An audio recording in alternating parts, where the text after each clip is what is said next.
दोस्तों, आज की कहानी है बहू तुम्हारा मन घर के काम में बिल्कुल नहीं लगता। दोस्तों, कहानी शुरू करने से पहले अगर हमारे चैनल को सब्सक्राइब नहीं किया हो तो कर लीजिए ताकि आपके पास पहुंचे हर रोज नया वीडियो। सीमा ने आकर के बैग रखाई ताकि माजी बोल उठी, इतनी देर कहाँ लगा दी। पता है ना, समीर की तबीयत खराब रहती और तुम होगी दिन पर दिन आजाद होती जा रही। देवर मलिया भी उसे गुस्से से घूर रहा था। सीमा का मन हुआ उल्टे पैर लौट जाए। वह सुबह से निकली थकी थकाई आई और एक गिलास पानी भी नहीं पी सकी कि माजी बरस पड़ी। तभी समीर अंदर से आ गए और बोले, कहाँ थी तो मैं इतनी देर से भूखा हूँ। बाकी सब अपने अपने काम में लग गए और सीमा बिना कपड़े बदले रसोई में चली गई। जल्दी से समीर के लिए हलवा बनाए। सिर दर्द से फटा जा रहा था, इसलिए हलवा उन्हें देकर अपने लिए चाय बनाई। पीने बैठी थी कि समीर ने 2 चम्मच हलवा खाकर प्लेट जमीन पर फेंक दी। गुस्से से बोले, ये क्या, मुझे तो चटपटा खाना था। माजी निकल आई समीर को मारने के लिए, कहने लगी, मेरा राजा बेटा, अभी भी इसको कसकर डांटती हूँ। सीमा चाय रखकर जमीन साफ करने लगी, उसके आंसू निकल पड़े। सोचने लगी, क्या नरक इससे बुरा होता होगा। देवर ने आकर के समीर को दवा खिला दी। वह सोने चले गए। मीना सीमा भी कपड़े बदल कर फिर से रसोई में आ गई और देवरानी के साथ खाना बनाने लगी। उसका बेटा ट्यूशन पढ़कर आ गया था और खाना मांग रहा था। जैसे तैसे खास्ता बना, पहले बच्चों को दिया गया, फिर पुरुषों को, और अंत में स्त्रियां खाने बैठी। सीमा की बनाई सब्जी खाते हुए सास बोली, सीमा तुम्हारा मन घर के काम में बिल्कुल नहीं लगता। अच्छी खासी सब्जी बिगाड़ दी, कोई स्वाद ही नहीं है। देवरानी हंसी दबाती हुई बोली, माजी आप मेरी बनाई सब्जी खाइए, आपको जरूर पसंद आएगी। सीमा से खाना खाया नहीं जा रहा था। जैसे तैसे खाया और काम खत्म करके अपने कमरे में आ गई। सिंटू बेटा पढ़ रहा था। सीमा को देखते ही बोला, मम्मी क्या तुम कभी मेरी पेरेंट टीचर मीटिंग में नहीं आओगी? दादी से कहा तो बोली, पापा को ले जाओ। पापा को ले जाकर क्या मैं अपना मजाक उड़ावा था? वह क्या बताती कि उस ऑफिस से छुट्टी नहीं मिली। सीमा ने बिना कुछ बोले उसे गले से लगाकर आंखें बंद कर ली। वह भी कुछ सहम गया। बोला, सॉरी मम्मी, आप बुरा मत मानो, थक गई हो, आओ लेट जाओ। सुबह से अब तक सुना पहला सहानुभूति का वाक्य था। सीमा उसे चिपक कर लेट गई और थोड़ी देर में माँ बेटे सो गए। सुबह अलार्म की आवाज के साथ सीमा की आँख खुली। जल्दी जल्दी सारे काम निपटाए, सभी बच्चों और अपने टिफिन तैयार किया। समीर जग चुके थे। जैसे तैसे उनका नहाना, कपड़े पहनना, नाश्ता करवाना, ये सब काम करवा कर खुद तैयार हुई। भागती हुई घर से निकल ही रही थी कि माजी की आवाज सुना दी, चलो सुमन संभालो अब सब कुछ। इन देवी जी की तो शाम तक की छुट्टी। बिना कोई ध्यान दिए वह बस स्टॉप तक पहुंची। किस्मत अच्छी थी, बस मिल गई। ऑफिस पहुंचती काम में लग गई। लंच टाइम हुआ तब उसका सादा टिफिन देकर हुमा ने उसके सामने अपने टिफिन के छोले भटूरे रख दिए। सोमा बोली, नहीं नहीं मैं तुम खाओ, मैं लाई हूँ टिफिन। हुमा बोली, मैं जानती हूँ लगातार कई दिनों से तुम ऐसा ही टिफिन खा रही हो, कभी तो स्वाद बदल कर खा लो। सीमा ने बात नहीं बढ़ाई, शुभ साफ खा लिया। ससी तो कह रही थी, हुमा वह तो अच्छा स्वाद भूल ही चुकी थी। मन ही मन दुखी होकर सोचने लगी, मैंने कौन से पाप किए थे जो ईश्वर ने मुझे ऐसा जीवन दिया और विशिष्ट पति जो कमा नहीं सकता। वह कमाती है पर घर से अलग नहीं रह सकती, क्योंकि उसके आने के बाद पति की देखभाल कौन करेगा? मायके वालों ने तो धनी परिवार देकर शादी कर दी। ज्यादा खुश भी नहीं करी। फिर शादी के दौरान समीर ने पागलपन दिखाया भी तो नहीं था।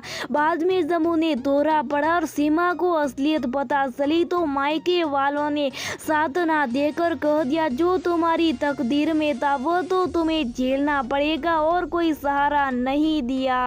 जब तक वह कुछ समझ पाती सिंटू पेट में आ गया। सिंटू के जन्म के बाद जब आवश्यकता बढ़ी तब उसने नौकरी की अनुमति मांगी। घर वालों ने ये सोचकर दे दी कि कम से कम अपना खर्चा तो उठा ही लेगी। समीर का मानसिक संतुलन खराब था, वह नौकरी नहीं कर सकते थे और बिजनेस भी नहीं संभाल सकती थी। जब उन्हें दौरा पड़ता था तब उन्हें संभालना मुश्किल हो जाता था। माजी समीर को बहुत प्यार करती थी लेकिन उनके लिए करना कुछ नहीं चाहती थी। उसकी जिम्मेदारी तो सीमा पर ही थी।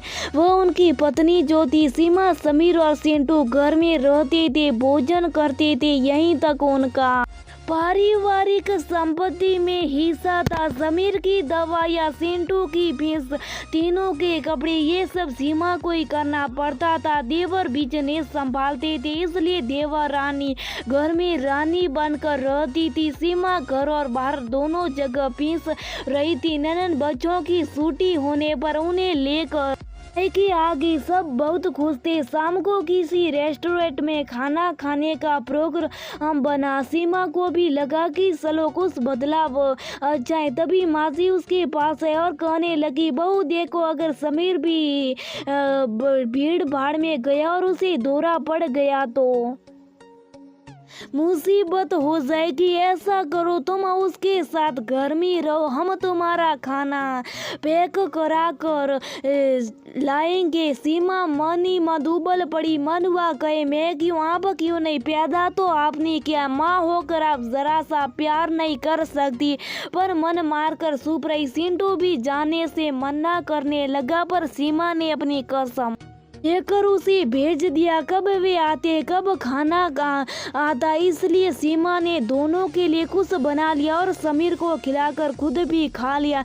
जब वे आई बहुत रात हो चुकी थी। पैक किया खाना जब सीमा को पकड़ा तो उसने कहा, हम खा चुके। देवरानी के बच्चे खुशी से बोले, तब तो थोड़ी देर में हम खा लेंगे। बिना कुछ कहे सीमा अपने कमरे में आ गई। ये कोई पहली बार नहीं था। पागल तो समीर था पर दंड सीमा भुगत रही थी। वह जानती थी उसका एक प्रिय पागल की पत्नी भी है। रिश्तेदारियों उत्सव मनोरंजन की जगह सीमा नहीं जा पाती थी क्योंकि घर पर रहकर समीर की देखभाल करनी पड़ती थी। यदि समीर को ले जाते तो सबकी ना कर सकती थी। समीर को पागलपन में भी इतना समझ आ गया था कि माजी सीमा का सम्मान नहीं करती, इसलिए उसे भी सम्मान नहीं करना चाहिए। वह भी जब तक उस सबके सामने सीमा पर चिल्लाता रहता था। सीमा सबकी आंखों में अपने लिए उपहास का भाव ही देखती थी। कभी कभी सीमा को लगता विकसित समीर नहीं वह खुद ही। माजी भी जब तब देवर पर कितनी जिम्मेदारियां वो बताने बैठ जाती। कुल मिलाकर सीमा कहीं से भी अपनापन ना पाती। मायके जाना तो उसके खुद ही छोड़ दिया था। जब उसे कुएं में धकेल कर मायके वालों ने निकालने का प्रयास नहीं किया तब उनसे शब्द रखने का क्या लाभ। जो कुछ उसके पास आशा की किरण थी वह थी सिंटू का भविष्य। सिंटू के भविष्य में सीमा अपने भविष्य भी तलाश रही थी। सिंटू ने 12वीं की परीक्षा अच्छे अंकों से पास कर ली थी।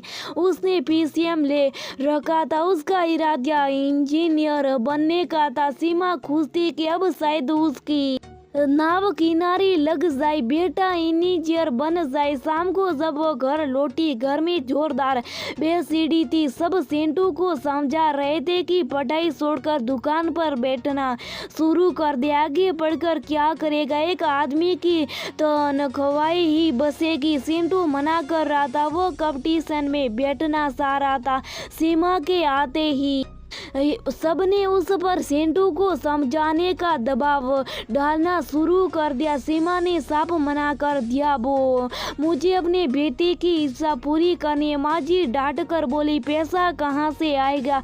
सीमा बोली, जैसे दूसरे कामों के लिए आता। मैंने अपने साथ अन्याय सहन कर लिया, पर बेटे के साथ सहन नहीं करूँगी। शायद लोन लेकर ही मैं सेंटू को जरूर पढ़ाऊंगी। देवर बोले, इस घर में रहकर तो ये नहीं हो सकता। सीमा बोली, ठीक है तो मैं अपने घर में रहूंगी। पागल समीर सीमा पर सिलाते हुए बोले, चुप रहो, ये मेरी माँ और भाई है। मैं अभी तुम्हें सबक सिखाता हूँ, तुम पर इन पर सिला रही हो। सीमा के तन बदन में आग लग गई। सिंटू को अपनी तरफ खींचकर तन कर खड़ी होकर के वह बोली, तुम्हारी माँ है तो रहो इनके साथ, मैं अपने बेटे के साथ अलग रहने जा रही हूँ। थोड़ी देर में एक अटैची में अपना जरूरी सामान लेकर माँ और बेटे घर से निकल रहे थे।